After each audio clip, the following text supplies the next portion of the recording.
Round-trip airfare from the US to Italy can cost you $1,500, or it can cost you $500. And the difference has to do with an airline pricing algorithm that is designed to make you pay more. But that ends today. I'm going to show you exactly how this algorithm works and what you need to do to get the lowest possible fare on your next trip to Italy. I'm Gary with Optimal Travel. Let's get started.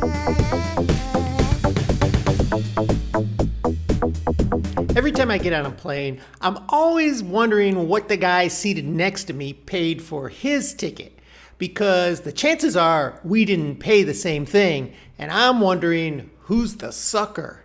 But the truth is, there is a science and mathematics behind airline pricing. And once you figure that out, you have a better chance of being the one paying the lower fare.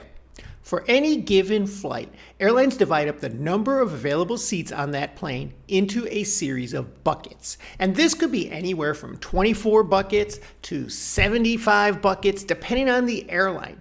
And in each bucket, there are a number of seats with a certain price tag. Imagine that, 25 different prices for economy seats on a particular flight. That means if there are 150 people on that airplane, only 6 of them got the lowest price. So when you're booking a flight, no matter what platform you're using, if you are one of the first people to book a seat in economy on that flight, you're going to get the lowest price. But this algorithm is being fed tons of data points, and it has the option to reopen some of those lowest price seat buckets if it needs to or wants to, in order to fill more seats and not have the plane fly with empty ones.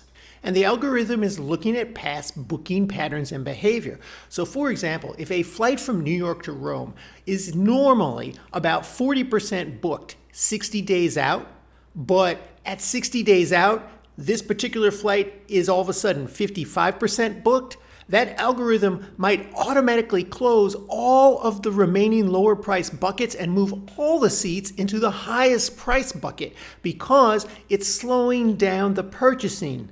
Because it looks like to the algorithm that this flight is in high demand. And if you pay that higher price once they lock out the lower tiers, you'll be overpaying. If those seats remain unsold until 30 days before the flight, the algorithm will reopen some of the cheaper buckets again. It is a highly dynamic process that's constantly changing. So here's what you can look for to try and get the best deal on your next trip to Italy. There's a big swing in demand for flights between the US and Italy depending on the season or the time of the year. And you can use this to your advantage. Historically, demand for flights between the US and Italy between the months of June and August is extremely high, and the algorithm knows this. And so it's not going to offer lower price buckets for those flights well in advance. So even if you're looking in February for a flight in July and it's only 10 or 20% booked, the algorithm is not going to lower prices because it knows historically that those flights will book up. However, they don't always. As you can see here, this year demand is down a little bit. Here I have an airline fare from Chicago to Rome about 30 days from the time of recording this video at about $720 for a round trip ticket. For the summertime, that's incredibly low. Typically, you'll pay well over $1,000 this time of year. Another good idea when booking your trip to Italy is to be flexible. So for example, if you know that you have to be in Italy for a particular date, just when you're booking, put a flexibility of a couple of days before and after, and this will make your booking cheaper. If you're only going to travel to Italy in the summer months, book 6 to 9 months in advance and lock it in, because otherwise there's a good chance that as it gets closer to the summer, those prices will just go up. However, if you're flexible, the summer is a great time to go, but wait and check prices. Some years you may not be able to, because that price will be in the $1,200, $1,500 range. But as you can see here, this year you could get a good deal on that flight. And if you're looking for the lowest possible airfare, look in November or January through March. This is typically shoulder season when demand is low, and so there are a lot more seats available in those lower price buckets because the algorithm knows that demand is low. Next, we're going to look at a creative airfare trick that most people never consider. But first, if you would take a minute and subscribe to our channel, that way you won't miss our next video.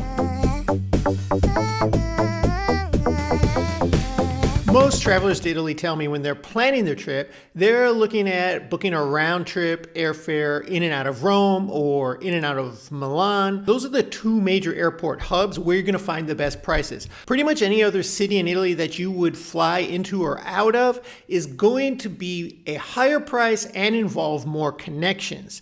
Now, Rome and Milan are not always equal in pricing terms, and it fluctuates. So it's always good to check both because as you can see right here, I looked in July, you can see that Milan is about $150 more than a round trip ticket to Rome if you're going from Chicago. Whatever city you're leaving out of, you want to check these things because it can vary. And in Italy, you're not just doing one city, you're doing many different parts of the country, and you're probably going to get around by train between those Italian cities. And so it really doesn't matter where you start off. There are other economical airlines that have flights that are very cheap. The problem is that these flights only happen once a week or things like that, but if you're flexible, you can book these airlines. One of them, for example, is Neos. They are very cheap. And you can see it's not the same service as in other airlines, but it still gets you to Europe very cheaply. And it can actually be a big advantage to fly into one airport and out of another.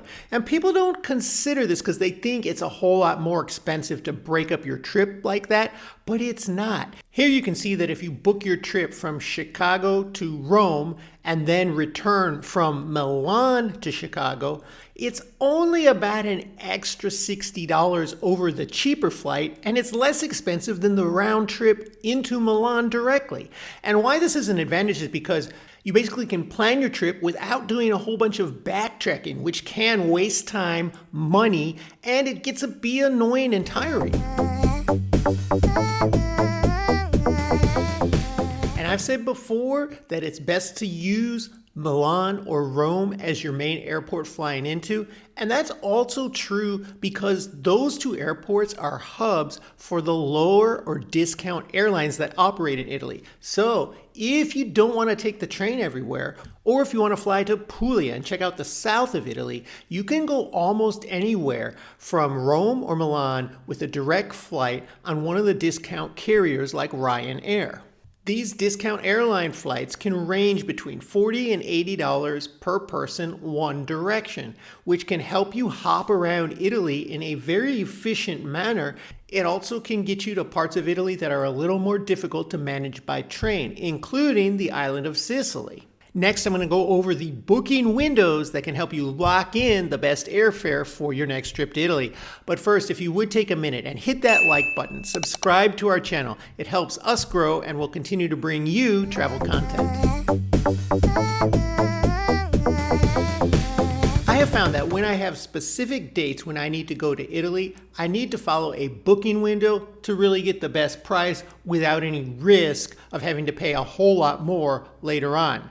And the windows are if you're traveling in the peak summer months between June through the end of August, you want to start booking between 6 and 9 months ahead of your trip. That's really when airfares are starting to be booked and you'll be in one of those lower buckets and get a better deal than when you book later on. And for any other time of year, there's about a 3 to 5 month window that you want to book in advance to make sure you don't overpay for that flight. Now, that doesn't mean there aren't last minute deals, because there are.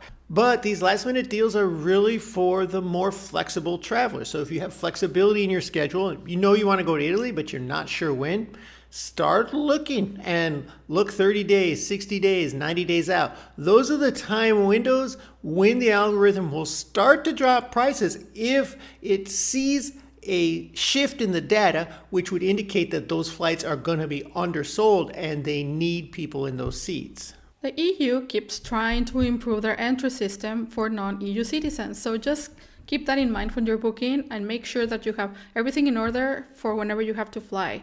You might require extra paperwork that wasn't required before. So now that you won't overpay for your next flight to Italy, there are some changes that catch a lot of tourists off guard once they get there. I'll tell you what those are right here.